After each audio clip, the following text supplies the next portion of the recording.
आज 29 एप्रिल. आपण 321व्या ओवीपासून सुरुवात करणार आहोत. व्हिडिओ चालू करेल. फक्त एक प्रार्थना म्हणते. पासष्टी हरिपाठ कौच सुलभौ सुज्ञाय चाज्ञाय च गाथा स्वानुभवामृते रसयुते भक्ताय मुक्ताय च सर्वेषांच हिताय येन ग्रथितं ज्ञानं तु गीतामृतं वन्दे तं करुणाकरं प्रभुवरं श्री संत ज्ञानेश्वरं श्री संत ज्ञानेश्वरं. ज्ञानेश्वर महाराज की जय. पंढरीनाथ भगवान की जय. सर्व श्रोत्यांना आणि ज्ञानेश्वरी भक्तांना सादर वंदन. काल आपण 21वी ओवी पाहिलेली होती. मुख्य म्हणजे 5 कारणांपैकी परवाच्या दिवशी म्हणजे शुक्रवारी आपण अधिष्ठानाबद्दल पाहिलेलं होतं. आणि अधिष्ठान म्हणजे देह, आणि देह कसा आहे ते ज्ञानदेवांनी खूप सुंदर रीतीनं सांगितलेलं होतं की सुख दुःख भोगायला देहाशिवाय जीवाला दुसरी कुठलीही जागाच नाही. तो जीव नुसताच असा तरंगत असेल तर तो कसा अनुभव घेणार ना. आपल्या देहाच्या आधारानं तो राहत असल्यानंतर मग त्यालाही सुख दुःख अनुभवायला येतात.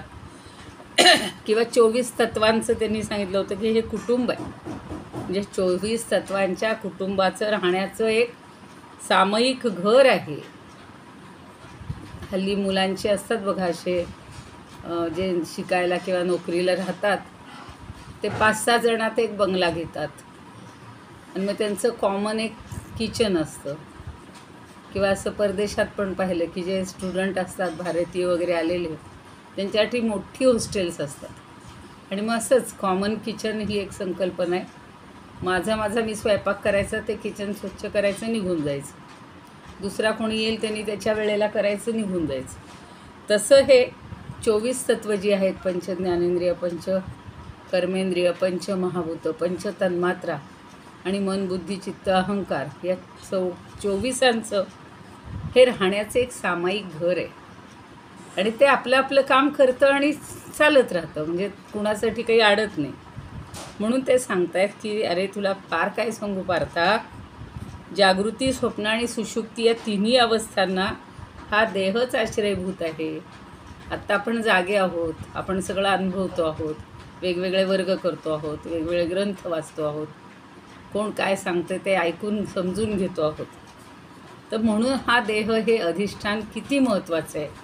म्हणजे लोक सारखं आता सगळ्या तत्त्वज्ञानांमध्ये सांगितलं जातं की देह हा नश्वर आहे, नाशवंत आहे आणि देहाची कशाला जास्त काळजी करायची. पण आपल्याला या सगळ्या गोष्टी अनुभवण्याला जीवाला काहीतरी एक महत्त्वाचं स्थान पाहिजे होतं, अधिष्ठान पाहिजे होतं, आणि ते म्हणजे देह आहे. आता दुसरं आहे कर्ता. ते 321व्या ओवीपासून सांगतात. आणि कर्ता ते दुजे कर्माचे कारण जाणीजे प्रतिबिंब म्हणजे चैतन्याचे जे. किती छान सांगितले बघा की जो कर्ता आहे ते दुजे म्हणजे दुसरं कारण आहे. म्हणजे कर्माचं दुसरं कारण काय आहे? कर्ता. अहो देह आहे, पण नुसता देह एक जागी बसून चालेल का? नाही. मग ते कर्म करायला पाहिजे ना. म्हणजे ते करण्यासाठी कोणीतरी कर्ता हवा आहे. आणि त्या कर्त्याला चैतन्याचं प्रतिबिंब म्हणजे जीव म्हणतात. म्हणजे जो आपल्या शरीरामध्ये जीव आहे त्याला कर्ता म्हटलं. कर्माचे कारण जाणीजे प्रतिबिंब म्हणजे चैतन्याचे जी. कारण आपण 15व्या अध्यायात पाहिलेलं आहे की ममैवांशो जीवलोके जीवभूत सनातनः मनःषष्ठानींद्रियाणी प्रकृतिस्थानी कर्षति. तर माझाच जो एक अंश म्हणजे परमात्म्याचाच एक अंश जीवात्म रूपाने इथे असतो, राहत असतो. आणि म्हणून हा जीवात्मा म्हणजे कर्ता आहे. कुणीतरी नुसत्या देहाला काहीच नाही हो, महत्त्वच नाही आहे तसं पाहिलं तर. ते चैतन्य आहे, तो जीव आहे, म्हणून ते सगळी प्रेरणा देतो, सगळी कामं करून घेतो. मग आता त्याला एक उदाहरणं देतात, काही उदाहरणं देतात ज्ञानदेव नेहमीच्या पद्धतीनं प्रतिबिंब म्हणजे चैतन्याचे जे म्हणजे हे जे चैतन्याचं प्रतिबिंब म्हणजे जीव हे कर्माचं दुसरं कारण अर्थात कर्ता आहे. पुढं म्हणजे आकाशाची वर्षे नीर. आता आकाशातून पाणी पडत असतं, पाऊस पडत असतो. नीर म्हणजे पाणी, वर्षे म्हणजे वर्षाव होतो. ते तळवटी बांधे नाडर. आणि ते खाली तळवटी म्हणजे त्याच्यातून तळी वगैरे निर्माण होतात.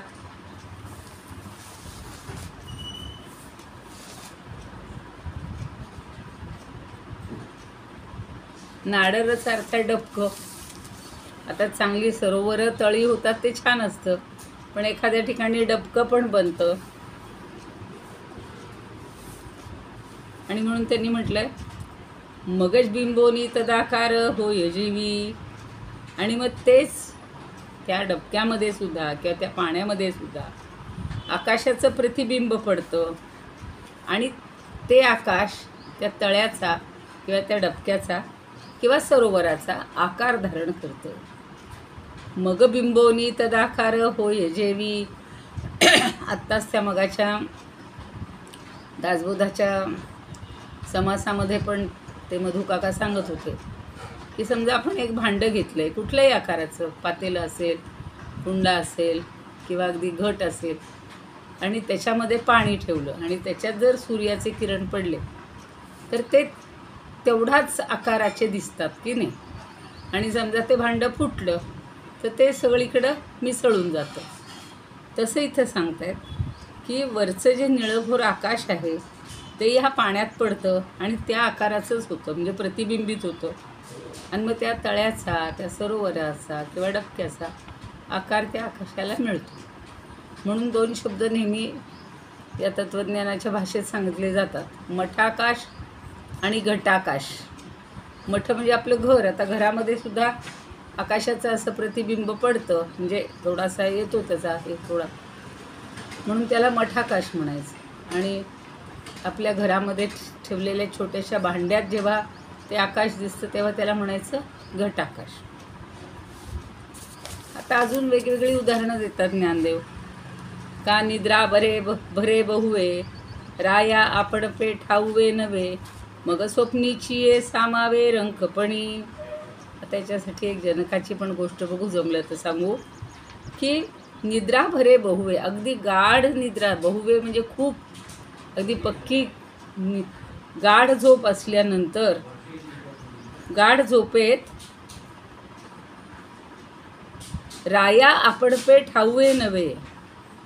राजा आपलं जे आपण पे म्हणजे स्वतःचं राजेपण, स्वतःचं हे तो विसरून जातो. ठाऊवे नव्हे म्हणजे ठाऊकच नसतं त्याला कधी स्वप्नामध्ये. आणि मग स्वप्नीची ये सामावे रंकपणी. आणि मग त्याला स्वप्नामध्ये सामावे म्हणजे त्यात ते बनतो. काय बनतो तर रंक बनतो. म्हणजे गाढ झोप येत असताना राजाला जर स्वप्न पडलं तर तो राजेपण विसरून आपण गरीब आहोत, रंक आहोत असा उपभोग घ्यायला लागतो. आता दशरथाला सुद्धा स्वप्न असं पडलं होतं. काय पडलं की माझ्या हातून 2 पुरुष आणि 1 स्त्री मारली गेलेली. तेव्हा मग वसिष्ठांनी सांगितलं की तेवढ्यासाठी तुला मृगयेला जायला पाहिजे. आणि मग तो शिकारीला जातो. परवाही मी सांगितलं होतं असं. तसाच अगदी राजा जनक एवढा विदेही होता, पण त्यालासुद्धा स्वप्न पडतं की आपल्या हातून म्हणजे आपण अगदी गरीब झालेलो आहोत, किंवा माझ्यावर शत्रूंनी, गरीब झालो नाही, माझ्यावर शत्रूंनी हे केली, स्वारी केली, सगळं माझं राज्य हिरावून घेतलं, मला कैदेत टाकलेलं आहे, आणि आता मी त्याच्यातून कसा बाहेर पडणार. कारण मलाच कोंडल्यानंतर बाकीचे माझे प्रधान विधान तर सगळे अस्ताव्यस्त झाले असणार. पण हे स्वप्न आहे. आणि मग त्याला इतका शोष पडलेला असतो, म्हणतो मला कोणीतरी पाणी द्या, पाणी द्या, पाणी द्या. आता तो बंदिवासात आहे दुसऱ्या राजाच्या स्वप्नातल्या, आणि पाणी द्या, पाणी द्या म्हणतो. त्याला कोणी पाणीसुद्धा देत नाही. ती इतका व्याकुळ होतो. आणि तेवढ्यात ती पहाट होते. आणि पहाट झाल्यानंतर त्याचे ते केविलवाणी स्वर त्यांचा जो सेवक असतो तो ऐकतो की पाणी दे रे, पाणी द्या हो, मला व्याकुळ झालो आहे मी. आणि तो अगदी छान सोन्याच्या भांड्यात पाणी घेऊन येतो आणि म्हणतो, महाराज पाणी प्या. अरे म्हणतो, मी कुठं आहे, मी तर माझ्या पलंगावरच आहे. तो म्हणतो, तुम्हाला काही स्वप्न वगैरे पडलं का, घ्या पाणी प्या, पहाटेची वेळ झालेली आहे, सकाळ झाली आहे. म्हणजे अगदी राजाला खूप सांगितलं आहे त्याच्यामध्ये डिटेलमध्ये, पण अगदी राजाला सुद्धा असं जर स्वप्न पडलं तर काय होतं, आपण आहोत याचा विसरच पडलेला असतो. तैसं त्याच्यात पुढची ओवी तशी त्याला जोडू नये. तैसे आपुले निविसरे चैतन्याची देहाकारे, आभासोनी आविष्करे देह पडे जे.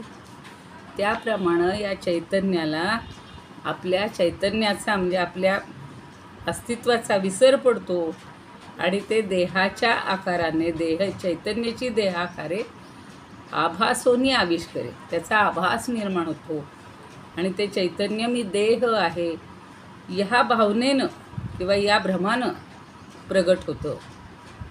चैतन्याची देहाकारे आभासोनी आविष्करे देहपणे जे. म्हणजे आपण देह म्हणतो, पण कशाला म्हणतो, या फक्त सगळ्या बाह्य ह्याला म्हणतो, पण खरं जे आहे ते त्या जीवाला किंवा त्या आत्म्याला, चैतन्याला हे देहस्वरूप प्राप्त झालेलं आहे आणि ते भ्रमानं व्यक्त होते की मीच देह आहे. वास्तविक ते सूक्ष्म आहे, ते दिसतही नाही. पण जसा त्या घटाला, मठाला, त्या पाण्याला आकार येतो, तसा ह्या जीवाला किंवा त्या चैतन्याला या देहाचा आकार येतो. म्हणून कोणी म्हणतं ना, 2.5 हात प्रत्येकाचं माप असतं. आपल्या हाताच्या मापानं 2.5 हात आपलं देह असतं. तर असं जे आहे ते त्याला, तो म्हणजे अर्थात ते चैतन्य म्हणजे किंवा तो जीव म्हणजे कर्ता आहे आणि तो हे सगळं आता आपल्याकडून करून घेत असतो. जया विसराच्या देशी प्रसिद्धी गाजीवू ऐसी, जेणे भाक केली देहेसी अघवा विषयी. आता म्हणून ते सांगतायत की अरे पार्था, या विचाराच्या क्षेत्रात, विसराच्या म्हणजे विचाराच्या, बरं का, आपण विसरणे हा अर्थ घेतो तो नाही, तर विसराच्या देशी म्हणजे या विचाराच्या क्षेत्रात, देशात प्रसिद्धी गा जीवू ऐसी. मग त्याला प्रसिद्धी लागली, कशाची लाभली, तर जीवू ऐसी, त्याला जीव अशी प्रसिद्धी लाभलेली आहे. जेणे भाक केली देहेसी अघवा विषयी. आणि मग त्यांनी काय केले, तर सर्व प्रकारच्या विषय वासनेच्या संदर्भात देहाबरोबर राहायचं ठरवलेलं आहे, वचन दिलेलं आहे. भाक आपण म्हणतो मी आणाभाक म्हणजे शपथ घेणं किंवा एखाद्याला वचन देणं, त्याला भाक असं म्हणतात. तर ह्या जीवानं या विषय वासनेच्या संदर्भात देहाबरोबर शपथ घेतलेली आहे किंवा वचन दिलेलं आहे की मी तुझ्याबरोबर राहणार. जोपर्यंत देह आहे तोपर्यंत त्याच्यात राहतो आणि देहाचा हे संपला, कर्माचा सगळा सिद्धांत प्रमाणे जेवढं काही घेऊन आलेलं आहे गाठोडं जितक्या वर्षांचं, तेवढं ते अनुभवलं की तो देह आता शांत होणार, की हा जीवसुद्धा त्याच्यातून बाहेर पडतो. पण देहाबरोबर राहण्याचं मात्र तो ठरवतो. त्याच्या मनात आलं नको बाबा हा देह मला नाही आवडत आहे, मी जाईन निघून, तर मग देहाचं काय होणार आहे, देह संपणारच आहे. आता प्रकृती जी जी कर्मे करती ती सगळी तो करतो बघा. प्रकृती करी कर्मे ती म्या केली म्हणे भ्रमे, येथ करता येणे नामे भोली जय जीवू. आता ही जी प्रकृती आहे ती जी जी कर्म करते ती सगळी मी केली. येथ करता म्हणे नामे बोली जय जीवू. हा जो जीव आहे हा कर्ता असं संबोधलं जातं.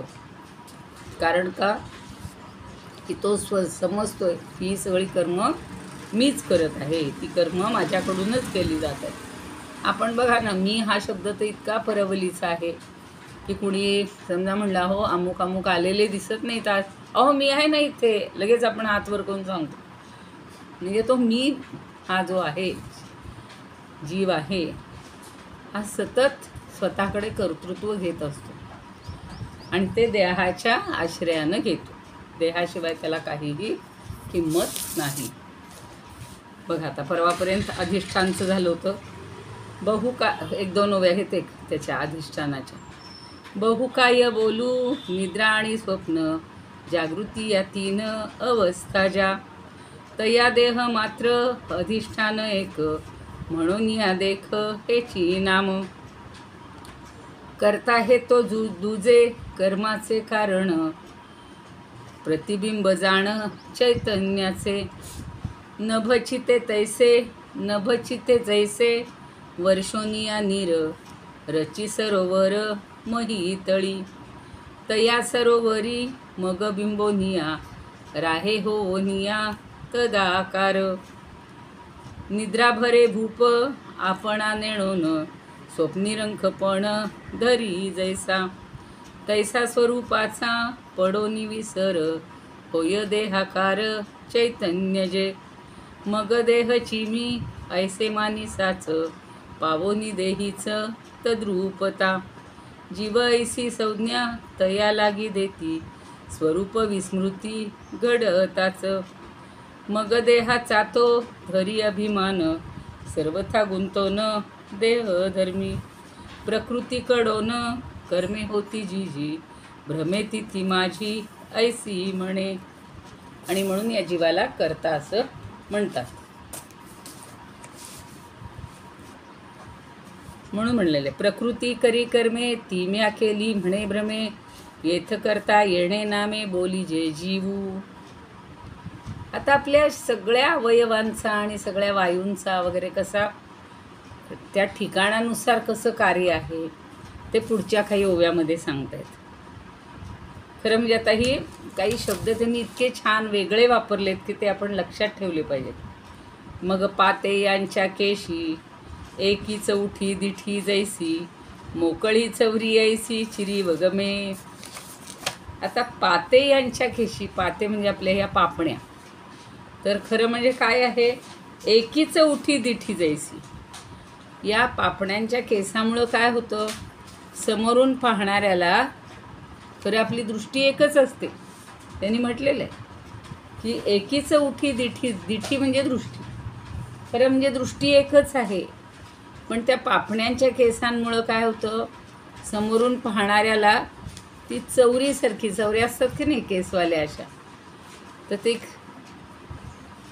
चौरीसारखी मोकळी आणि चिरल्यासारखी दिसते. म्हणून त्यांनी म्हणले चिरी व गमे. चिरी व म्हणजे चिरल्यासारखी, ती मोकळी चौरी असल्यासारखं आणि चिरल्या म्हणजे असे त्याला हे पाडले, तसे चिरल्यासारखे भाग पाडलेत असं दिसतं.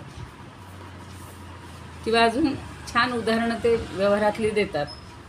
का घरा आतुल एकू दीपाचा तो अवलोकू, गवाक्ष भेदे अनेकू आवडे जैसी.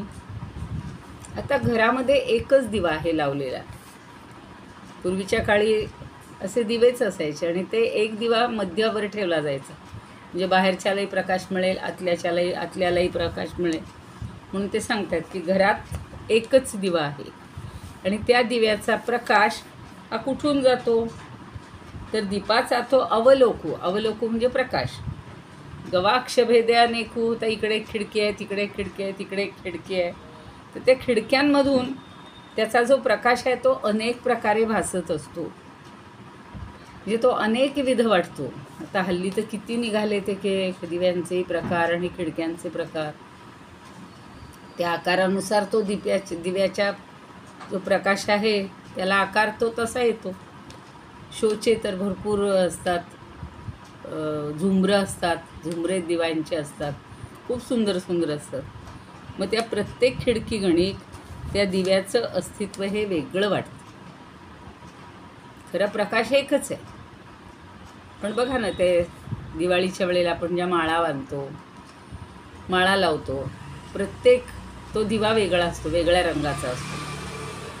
माळ एकसारखीच असते खरं तर, त्याच्यातला बल्ब जो असतो तो सारखाच असतो, पण बाहेरून रंगामुळं त्याला रूप वेगळं येतं ना. किती प्रकारचे ते दिवे दिसतात छान, आणि त्याचे असे पुन्हा किरण फाकतात. ते अशा भिंतींवर वगैरे पडलं तर सुंदर अशी नक्षी किंवा डिझाईन तयार होतात. तसं ते सांगतायत बघा. गवाक्ष म्हणजे खिडकी लक्षात घ्या, आणि अवलोकू म्हणजे प्रकाश.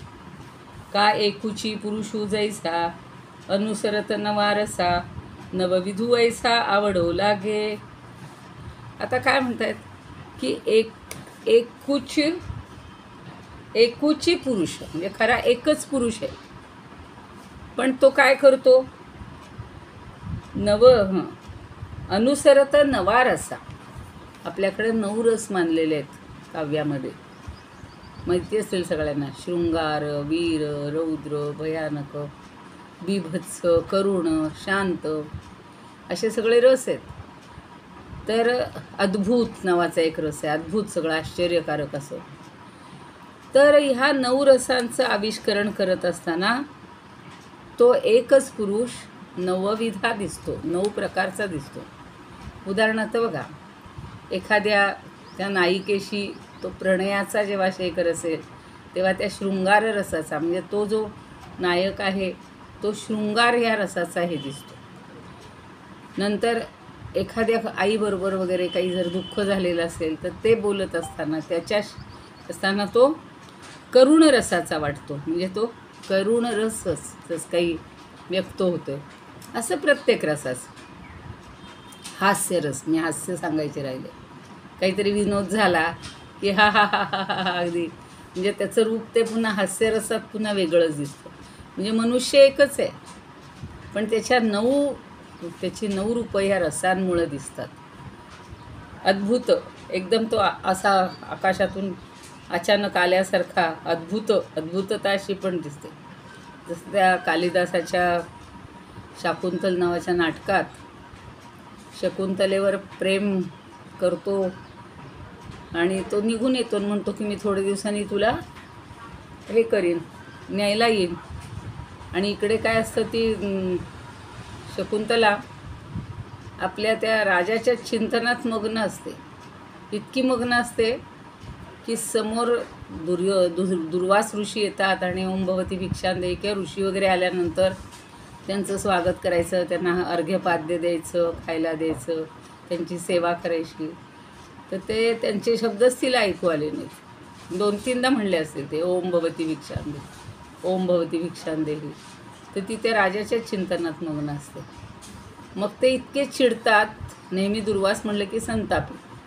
ते तिला असा शाप देतात की तू ज्याच्या चिंतनात मग्न आहेस तोच तुला विसरून जाईल.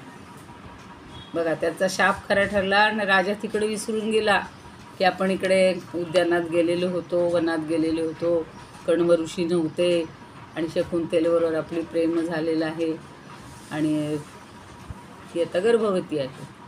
तर हे सगळं विसरून गेला तो.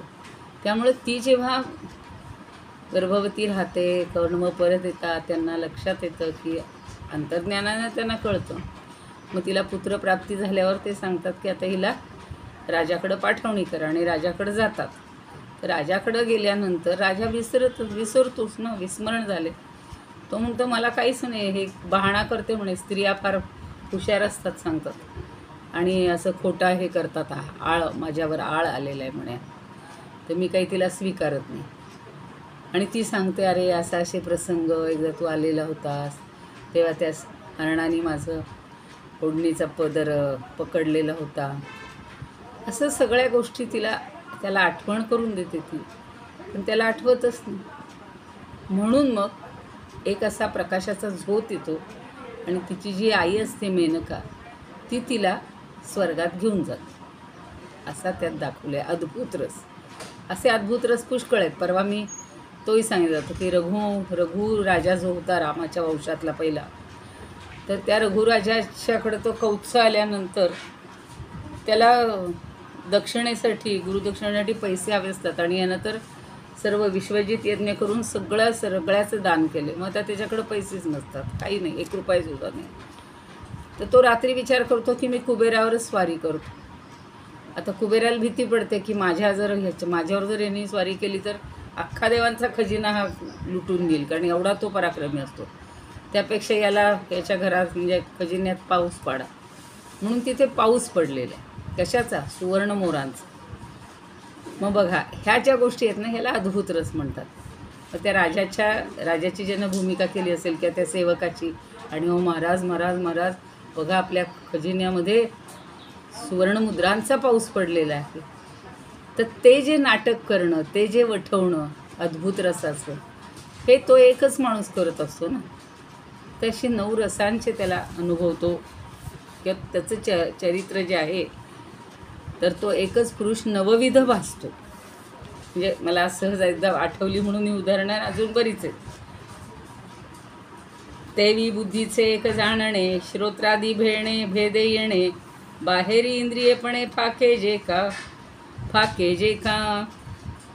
तर तसंच तेवी म्हणजे त्याचप्रमाणे बुद्धीची जाणून घेण्याची जी शक्ती असते, ती सुद्धा एक जाणणे, एकरूपच असते.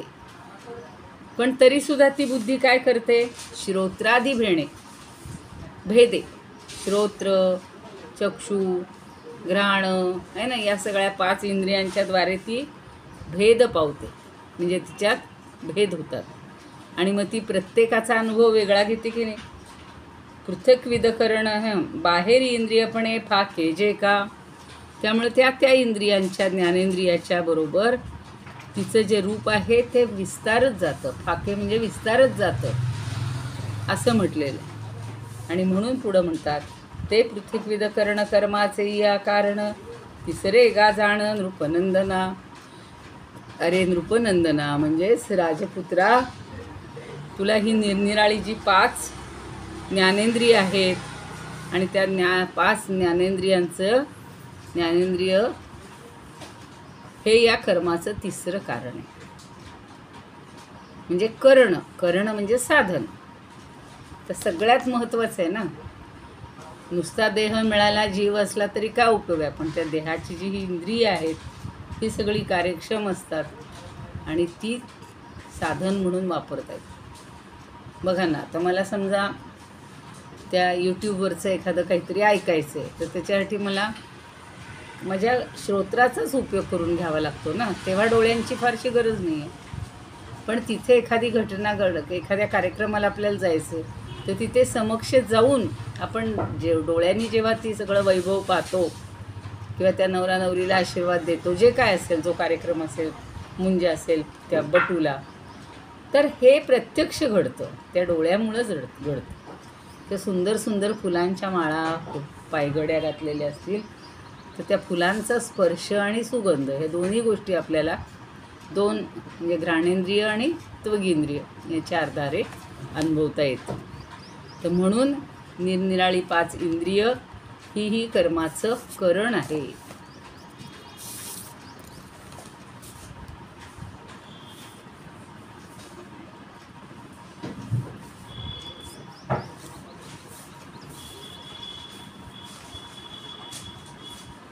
जीवयसी हे झालं आपलं जीवयसीचं. जीवयसी संज्ञा तया लागी देती, स्वरूप विस्मृती घडताच. मग देहाचा तो धरी अभिमान, सर्वथा गुंतो न देह धर्मी. प्रकृतीकडून कर्मे होती जी, भ्रमेती ती माझी ऐसी म्हणे. याची लागी करता बोलती जीवास, अहम ममत्वास बाळगिजो. हे झालेत मगाशी. आता जैशी दृष्टी एकची असोन, पाके केसातून पापणीच्या. तेव्हा भेदलेली ऐसे वाटे साच, जणूच वरीच मोकळीती. एकची प्रकाश परिभासे भिन्न, झरोक्यांमधून फाके जेव्हा. तेथे बुद्धीचे ते एक फाके ज्ञान, इंद्रिया सारिखे भिन्नपणे. भिन्न ऐसी 5 ज्ञानेंद्रिये जाण, कर्माचे कारण तिसरे हे. म्हणजे ही इंद्रिय हे कर्माचं तिसरं कारण, करण म्हणजे अर्थात हे देहावरचं रूपक करून सांगितलेलं आहे. तेच तुम्हाला बाहेरच्या याच्यानुसारही सांगू शकतो आपण. म्हणजे हे आत्मिक किंवा थोडंसं तत्त्वज्ञानात्मक रूपक आहे हे. पण आपण कुठल्याही कर्माची 5 कारणं हीच लावू शकतो. म्हणजे अधिष्ठान म्हणजे मग मी एखादं हॉल किंवा इमारत आता लग्न आहे तर त्याच्यासाठी हल्ली लॉन्स असतात किंवा मोठमोठाली कार्यालय असतात, तर ते अधिष्ठान आहे. कर्ता म्हणजे आई वडील जे दोन्हीकडचे असतात ते दोन कर्ते असतात, त्यांच्याशिवाय ते कार्य होऊ शकत नाही. तर करण करण म्हणजे वेगवेगळी साधनं. आता माईक लागतात, सगळ्या गोष्टी लागतात, तर ते सगळी करण म्हणजे साधनं.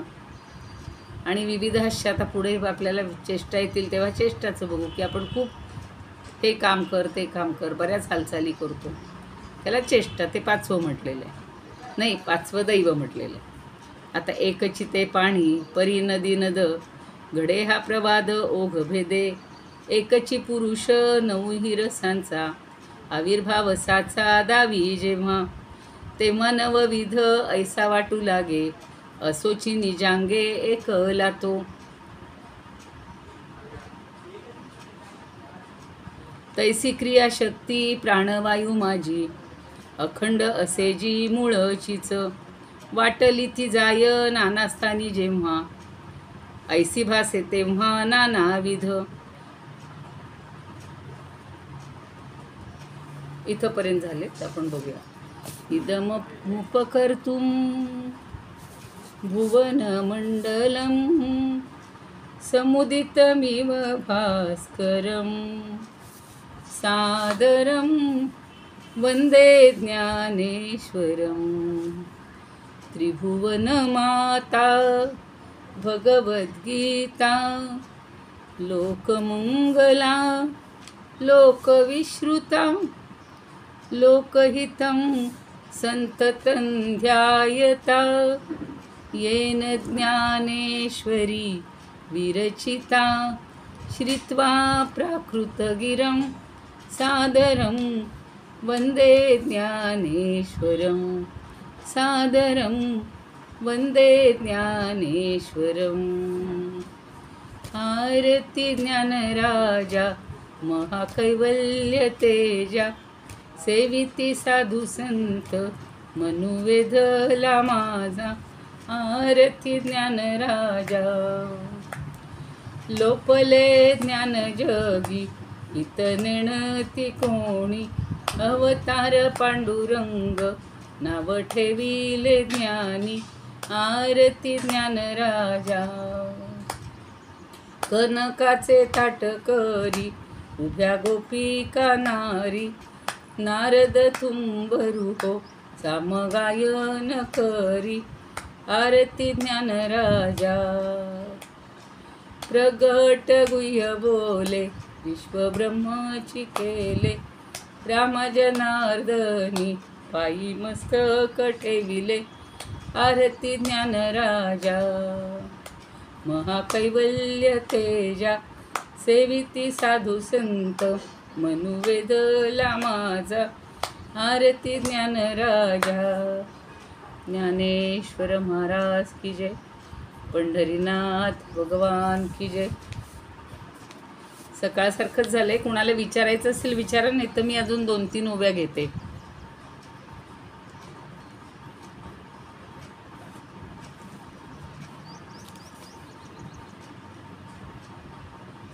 आणि पूर्व पश्चिम वाहिनी निघाचिया ओघाचिया मिळणी, होय नदी नद पाणी एकची जेवी. जेवी म्हणजे ज्याप्रमाणे, ह्यांची नेहमीची पद्धत लक्षात ठेवायची. आता त्या नर्मदा पण बघा, पश्चिम वाहिनी नर्मदा म्हटलं जातं आणि पूर्व वाहिनी. आता नदी कुठली असू, नदी किंवा नद, नद म्हणजे समुद्र, तर पूर्व पश्चिम वाहणी निघाचिया ओघाचिया मिळणी. आता त्यांचे जे ओघ म्हणजे प्रवाह आहे, वाहणारं जे पाणी आहे, होय नदी नद पाणी एकची जीव. तर ते नदी असू की नद असू, समुद्र असू, त्यांचं जे पाणी आहे ते एकच आहे. म्हणजे पाण्याच्या एकत्रित अनुभवानं ते कळतं. म्हणजे सगळ्या नद्यांचं पाणी जरी एकच असतं, नदीचं नाव किंवा ठिकाण फक्त वेगळं असतं, ती वेगवेगळ्या ठिकाणाहून येत असते आणि म्हणून त्याला आपण पाणी एकच आहे. पाणी म्हणून संकल्पना जी आहे ती एकच असते.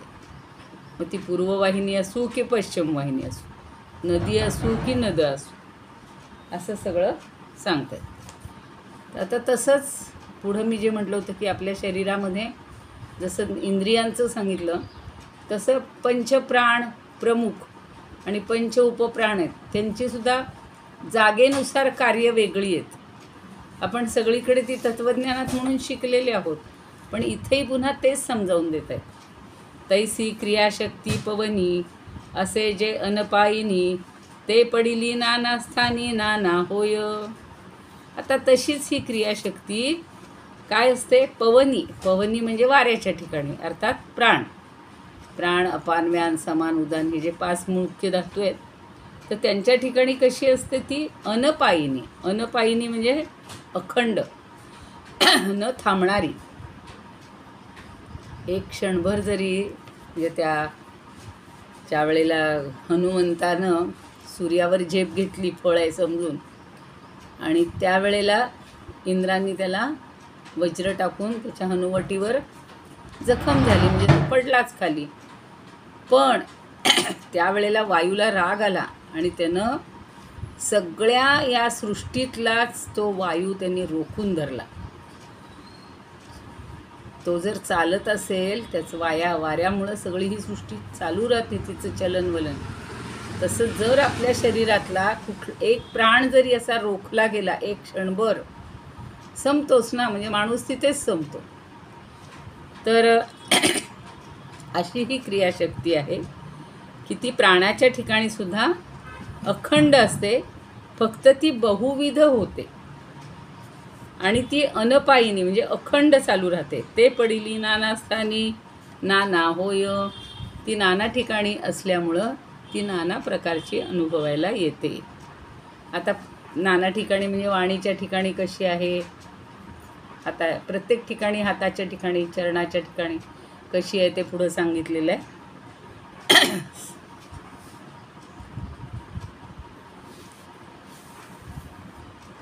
सहज एकदम आठवण आली म्हणून, म्हणजे तसं फार त्याचं हे नाही आहे, पण योगायोग असं घडतो की जे अगदी वृद्ध व्यक्ती, प्राण त्याचा चालू असतो, श्वास चालू असतो, आणि एकीकडं मुली तिच्या, आमच्या कालमेवण्यांचं हे झालं, म्हणजे ते राममय झाले असंच त्यांच्या मुलींनी लिहिलं.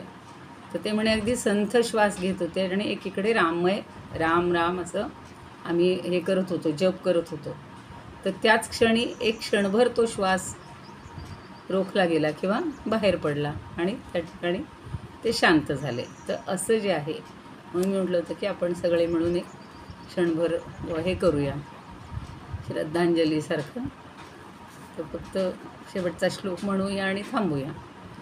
ओम पूर्णमद पूर्णमिदं पूर्णात् पूर्णमुदच्यते पूर्णस्य पूर्णमादाय पूर्णमेवावशिष्यते.